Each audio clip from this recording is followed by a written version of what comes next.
अस्सलाम वालेकुम रहमतुल्लाहि व बरकातुहू। तो दोस्तों आज पढ़ना क्लास 12 चैप्टर नंबर 12 यथ जन नाव लीनियर प्रोग्रामिंग। तो बिल्कुल बेसिक पे करो स्टार्ट यह पन नो चैप्टर। अगर गणित वो as per its name is concerned linear programming क्या गई या चैप्टर नाव लीनियर प्रोग्रामिंग। तो गणित वो लीनियर प्रोग्रामिंग क्या गई। अगर सिंपल डेफिनेशन वो अमिच linear programming is a tool which is used to decision making in business for obtaining maximum profit and minimum cost or buying price of quantities subject to certain constraints। यह जन linear programming अगर पे करो समझन कोशिश यह सह mathematical tool जन यूज गसान डिसीजन मेकिंग खतर कत मज बिजनेस मज ताकि हेको मैक्सिमम प्रॉफिट गेन कर तो बे मिनिमम कॉस्ट या बाइंग प्राइस जन चीज़न हुंद सह हेको बिल्कुल कम से कम पोसन हेको कत क्वांटिटी कत चीज़ हेथ subject to certain constants within certain limits. बे अक लट वन लीनियर प्रोग्रामिंग यह सह मैथमेटिकल टूल जन यूज गसा डिसीजन मेकिंग खतर इन बिजनेस ताकि हेको ज़्यादा से ज़्यादा प्रॉफिट हासिल कर जन चीज़न हुंद प्राइस जन हेको कत चीज़ कम से कम रेटस हेथ बाय कर विदिन सर्टन कॉन्स्टेंट्स। तो विदिन सर्टन कॉन्स्टेंट्स मतलब क्या गो अगर अम जान वो कॉन्स्टेंट मतलब क्या गो कॉन्स्टेंट यह restrictions on the variable of a linear programming problem. Constants means जन वेरिएबल्स आसान लीनियर प्रोग्रामिंग प्रॉब्लम्स मज तथ पे जन रिस्ट्रिक्शंस आसान तथ वन कॉन्स्टेंट्स। तो अगर अम पत्न नो अख टर्म या चैप्टरस मज यूज गसान ऑब्जेक्टिव फंक्शन। ऑब्जेक्टिव फंक्शन क्या गई अगर अमी सिंपल डेफिनेशन वो objective function is linear function z। इस जन ऑब्जेक्टिव फंक्शन यह लीनियर फंक्शन इस डिनोट करा कम जड सह बराबर ax प्लस by। यह बराबर ax plus by which is maximised और minimised is called objective function. Objective function यह लीनियर फंक्शन इस डिनोट करा जड सह बराबर ax प्लस by। इस हसा मैक्सिमाइज करा बढ़ावान और मिनिमाइज्ड यह घटावान कम करान तो अत वन ऑब्जेक्टिव फंक्शन। इस जन यह जड यह बराबर ax प्लस by यह एक्स तो y क्या अम जान अम जान डिसीजन वेरिएबल्स। इस जन एक्स तो y यह डिसीजन वेरिएबल्स हम क्या अम जान डिसीजन वेरिएबल्स तिकाज इस जन सोन चैप्टर यह डील करान कत सत decision making in business. Business मज डिसीजन कित पे निमो ताकि हेको ज़्यादा से ज़्यादा प्रॉफिट हासिल कर कम से कम प्राइसस मज हेको चीज़ हेथ तम खतर क्या यूज करान लीनियर प्रोग्रामिंग। तो तवे इस एक्स तो वाई अम जान यह डिसीजन वेरिएबल्स। तो अम पतन अगर वो लीनियर प्रोग्रामिंग प्रॉब्लम क्या गई अगर वो linear programming problem LPP shorts मज one is a specific type of problem that uses linear programming। linear programming problem यह specific type of problem आसान युस हसा यूज करान क्या मेथड linear programming। बे अक लट वन linear programming problem क्या यह specific type of problem use हसा यूज करान that uses linear programming use हसा linear programming यूज करान। linear programming अमुक मतलब वो गथ डेफिनेशन वो गथ यह टूल आसान यूज करान कत मज डिसीजन मेकिंग खतर in business for obtaining maximum profit and minimum cost और buying price of quantities subject to certain constants. तो लीनियर प्रोग्रामिंग हज सिंपल डेफिनेशन यह। तो अगर लीनियर प्रोग्रामिंग प्रॉब्लम वो क्या सह specific type of problem use करान क्या linear programming. Linear programming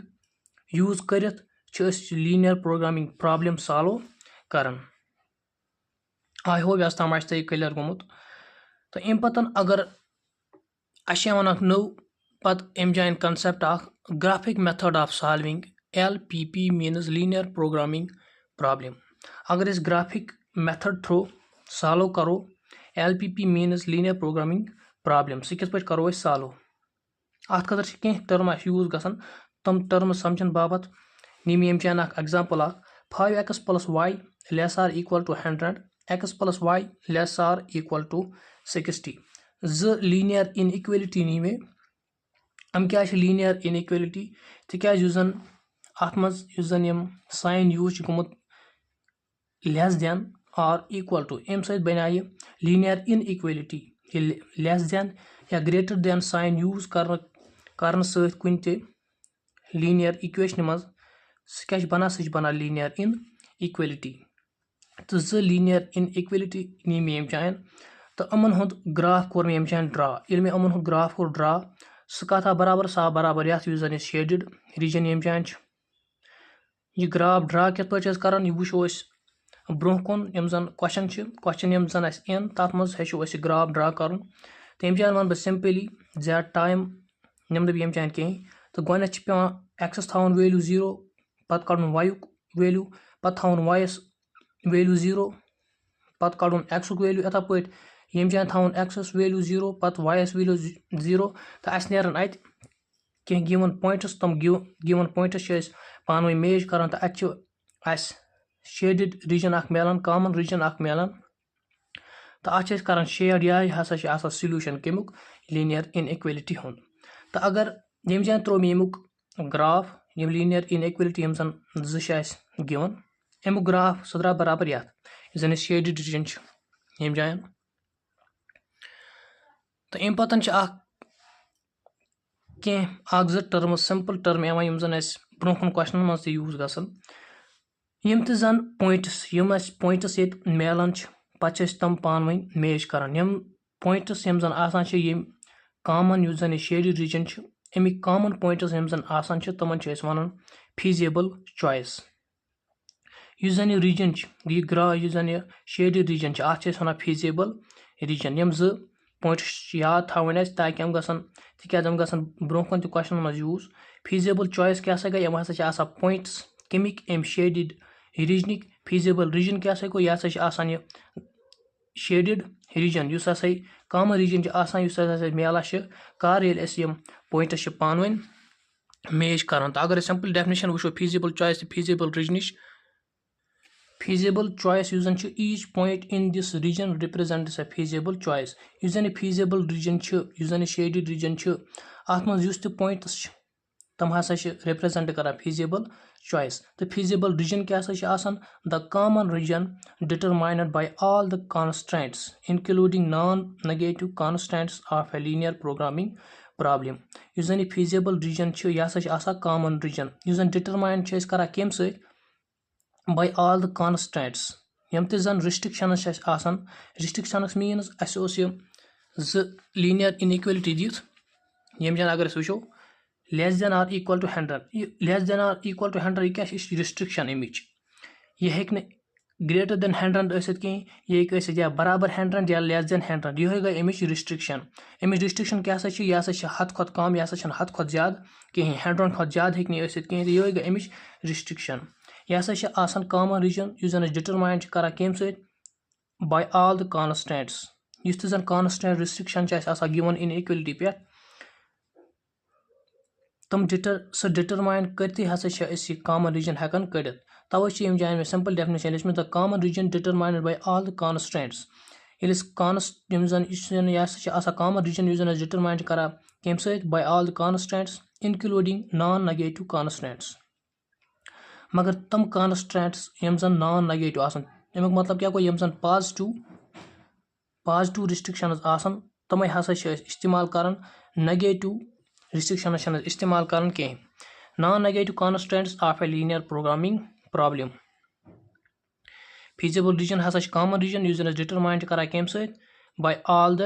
positive constants तो सिंपल अगर वनो तेल हेको वन determine by all the positive constants तो अम पतन ब्या टर्म या चैप्टरस मज यूज गसन feasible solution क्या गो points within and on the boundary of feasible region represents feasible solution. Feasible solution क्या सा गई हम हसा आसान solution केमिक LPP linear programming problem use जन तमिक solution हसा आसान कुस feasible region अमिक solution कुस कुस हेको one Amik solution linear equation या linear programming problem यूज जन अमिक solution कुस कुस points within and on the boundary of feasible region use जन feasible region आसान अत पे या अत मज यम तन पॉइंट्स तम हसा रिप्रेजेंट कर feasible solution तो अगर यम जान ग्राफिक थ्रू ग्राफ समझन कोशिश करो यम तन पॉइंट्स विदिन feasible region या on the feasible region या यमन लाइन पे यम तन पॉइंट्स आसान हम हसा कर represent feasible solution of linear programming problem means LPP तो आई होप यस तम आए क्लियर तो यह बिल्कुल सहल चैप्टर तथ मज सिर्फ क्वेश्चन 10 पढ़ तो तम खतर बेसिक कह चीज़ याद थवन तो दी नेक्स्ट वीडियो समझ इजाज़त अल्लाह हाफिज़।